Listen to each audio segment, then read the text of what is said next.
ఏలూరు జిల్లా దెందులూరు అక్రమ కేసుల్లో పోలీసులకు చుక్కెదురైంది. చాటపర్రు దళిత సర్పంచ్ అక్రమ అరెస్టును ఖండిస్తూ ఏలూరు మెజిస్ట్రేట్ బెయిల్ మంజూరు చేశారు. మాజీ ఎమ్మెల్యే అబ్బయ్య చౌదరి పులంలో టీడీపీ నేతలు దౌర్జన్యం చేస్తే వైఎస్ఆర్సీపీ నేతలపై పోలీసులు రివర్స్ కేసులు పెట్టారు. అక్రమ కేసులు కట్టిన పెదవేగి ఎస్ఐ రామకృష్ణకు ఫస్ట్ క్లాస్ మెజిస్ట్రేట్ రఘునాథ్ రెండోసారి మెమో జారీ చేశారు. దీనిపై మరింత సమాచారం మా ప్రతినిధి రాజు అందిస్తారు. పెట్టినటువంటి అక్రమ కేసులకు సంబంధించి కూడా పోలీసులకు సంబంధించి కూడా అయితే కోర్టుకు సంబంధించి మొట్టికలు వేసింది. దీనికి సంబంధించి చెప్పండి. నిజంగా నేను న్యాయమంత్రులను కనుక న్యాయమే గెలిచింది, నాకు న్యాయం గెలిచింది. నా పచ్చని ఏడ్చివాడాడు దేవుడు, నాకు నా పచ్చని నా పట్టట్లా నేను కానీ దీన్ని నేను మర్చిపోలేను అసలు చేసిన మేళ్ళకి.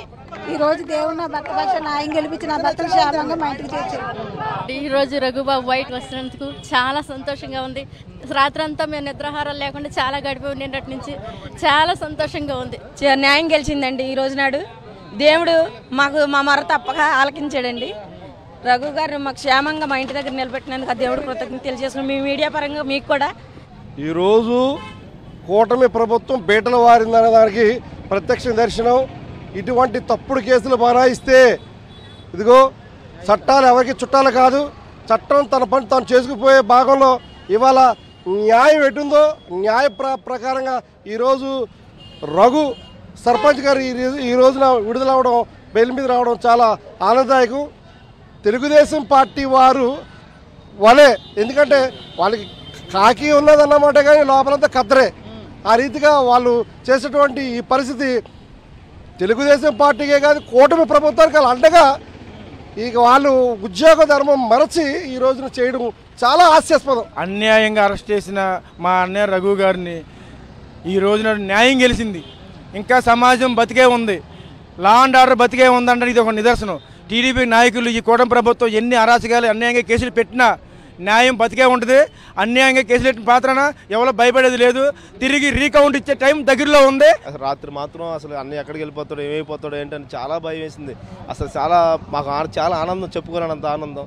మా అన్నయ్య మాకు వచ్చాడు, ఆ దేవుడికి చాలా వందనాలు. ఏ క్షణంలో ఎక్కడికి ఎత్తుకెళ్ళిపోతారో తెలియదు, ఏం చేస్తారో తెలియదు, మాకు దక్కనిస్తారో దక్కనిరో తెలియదు. ఆ పరిస్థితుల్లో మేము కాపలా కాసిన మా వాడిని ఈరోజు మేము దక్కించుకోగలిగాం. న్యాయమే గెలిచింది. వాళ్ళు ఎన్ని కుట్రలు పూనినా, ఎన్ని కుట్రలతో ఈ కేసులు బనాయించినా ఇవాళ న్యాయం అనేదే గెలిచింది. ఏ సెక్షన్లో కేసు పెట్టారు, ఎవరు పెట్టారు అని చెప్పినా అడిగినా సమాధానం చెప్పలా. మా పైగా పోలీసు వారు అంటారు చట్టం మా చేతిలో ఉందంటారు. చట్టం నువ్వు అక్కడికే చుట్టం కాదు, ప్రజలది చట్టం, ప్రజలు సేవ చేయడం ఉంది చట్టం, నీకు కాదు చట్టం ఉన్నది. అదేనండి, ఎప్పుడు న్యాయమే గెలుస్తుంది. 100% మా అన్నయ్యనే కాదు ఎవరైనా కానీ న్యాయమే గెలుస్తుంది. ఏ రోజు న్యాయమే గెలుస్తుంది. Thank you so much. 2 రోజుల నుంచి అలా తిరుగుతున్నారు, నిన్నటి నుంచి కూడా కంగారు పడుతున్నారు, పోలీస్ స్టేషన్ దగ్గర పడిగాపులు పడుతున్నారు. చాలా చిత్రవాద అయితే చేశారండి. చాలా అంటే చాలా దారుణంగా. అసలు మరీ ఎంత ఇప్పుడు ప్రజెంట్ అసలు ఈ ఎలక్షన్ జరిగిందని ఇది మరీ దారుణమైన సిచ్యువేషన్. కానీ ఈ సిచ్యువేషన్లో కూడా ఎదుర్కొని మేము ఏంటంటే న్యాయమే గెలుస్తుందని ధీమాగా ఉన్నాం. అదే గెలిచింది. రాత్రి నిన్న పొద్దు నుంచి ఎంత కంగారు పడ్డామండి.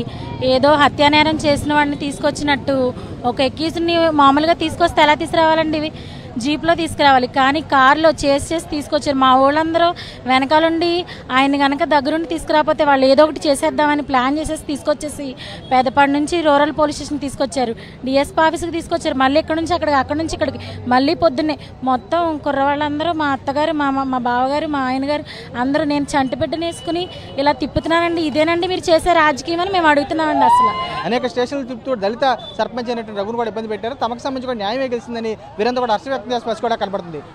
రాజు సాక్షి, ఏలూరు జిల్లా నుంచి.